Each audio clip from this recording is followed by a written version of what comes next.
l'Assemblée nationale, Monsieur le Premier ministre, Mesdames, Messieurs les membres du gouvernement, chers représentants des partis politiques et de la société civile, distingués invités.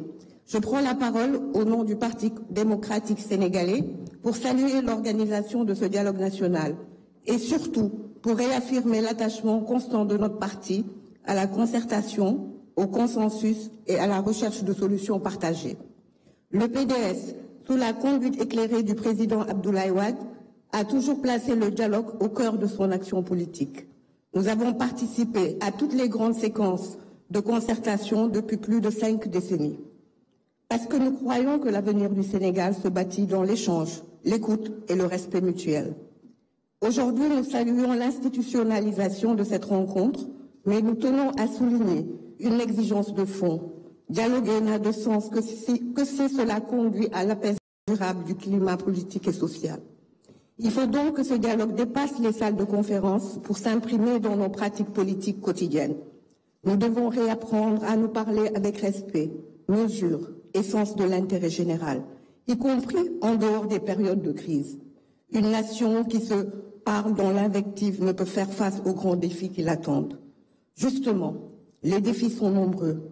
Le contexte économique est extrêmement préoccupant. Monsieur le Président de la République, vous avez rappelé récemment la faiblesse des marges de main-d'œuvre dont notre pays dispose. Le Sénégal connaît un endettement préoccupant, une croissance ralentie, une pression fiscale insoutenable et une jeunesse de plus en plus désabusée. C'est pourquoi le PDS propose qu'un dialogue sur notre économie se tienne dans les meilleurs délais.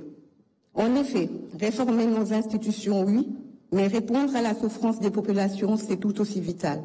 Nous devons discuter des leviers économiques de relance, du soutien au secteur privé national, de la politique fiscale, de l'emploi des jeunes et de la compétitivité de notre économie.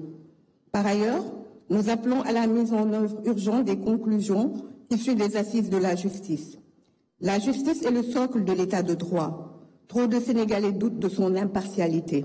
Trop de justiciables attendent un traitement équitable. Le dialogue ne peut ignorer cette attente forte. Il ne s'agit pas de discuter pour la forme. Il faut agir avec méthode, calendrier et volonté politique.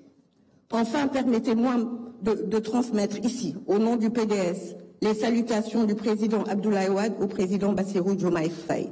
Le président Wade m'a chargé de lui dire combien il attache de l'importance à cette nouvelle étape du Sénégal démocratique. Il forme le vœu que ce dialogue contribue à réconcilier les Sénégalais, à restaurer la confiance et à faire en sorte que l'héritage démocratique de notre pays soit consolidé.